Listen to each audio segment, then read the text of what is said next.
Maintenant, on va voir une méthode, la méthode translate. Donc j'ai créé le dossier directement SafeStore, je suis fait directement le copier-coller et on va voir du coup la méthode translate euh, en Canvas qui permet de déplacer l'origine du système de coordonnées vers un point spécifique.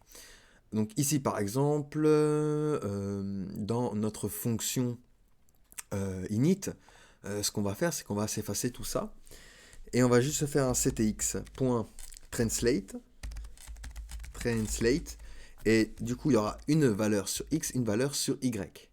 Donc tous les éléments que je vais déclarer en dessous cette ligne vont être sous l'influence de mon translate. D'accord? Donc on peut se le mettre ici en commentaire. Tous les éléments seront en translate à partir d'ici. Ok? Et du coup, ici, je vais faire un ctx.fillRec pour me faire un rectangle. Un premier rectangle à 0 sur x, 0 sur y, 100 pixels de largeur, 150 de hauteur. Et je vais m'en créer un deuxième, Alt-Maj flèche du bas. Et lui, je vais le mettre à 100 sur x et 100 sur y. Donc là, j'ai deux rectangles, mais vous voyez, lui, il n'est pas collé. Il n'est pas collé parce que je l'ai translate. Vous voyez, regardez, hop, là, je l'enlève, il est bien venu se coller. Mais là, j'ai changé le point d'origine. D'accord? Je lui ai dit, tu commences à 50 sur 50 au niveau de x, du coup, de l'axe vertical, et y, du coup, pour l'axe horizontal. Donc, l'origine par défaut du système de coordonnées, il est situé en haut à gauche de l'élément canvas. Mais quand on utilise translate, on va pouvoir déplacer cette origine vers un autre point. Et cette méthode translate, du coup, prend deux arguments, comme je vous ai dit, donc translate x, translate y. Un peu comme le CSS. C'est comme le CSS avec transform, translate, avec moins 50%, moins 50% lorsqu'on veut centrer un élément sur x et y en utilisant position absolue. C'est la même chose. C'est la même chose que transform, translate. D'accord? Donc première valeur sur x, première valeur sur y, et on va pouvoir changer le point d'origine.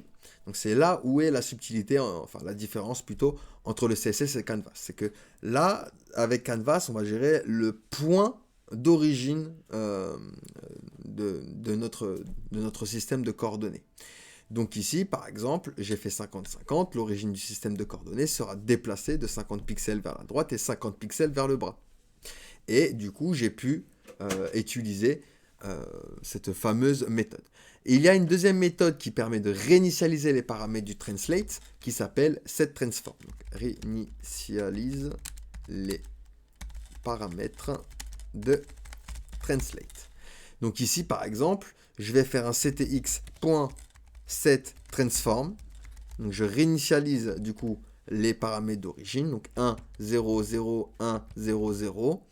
Et en bas, je vais me recréer un ctx.fillRec. Et je vais lui donner 0, 0, 100, 150. Ok? Hop, et vous voyez, j'en ai créé un troisième, d'accord? Un troisième rectangle, mais j'ai réinitialisé les paramètres de translate. Donc lui, à partir de cette ligne, il ne sera plus sous l'influence du translate ici. D'accord?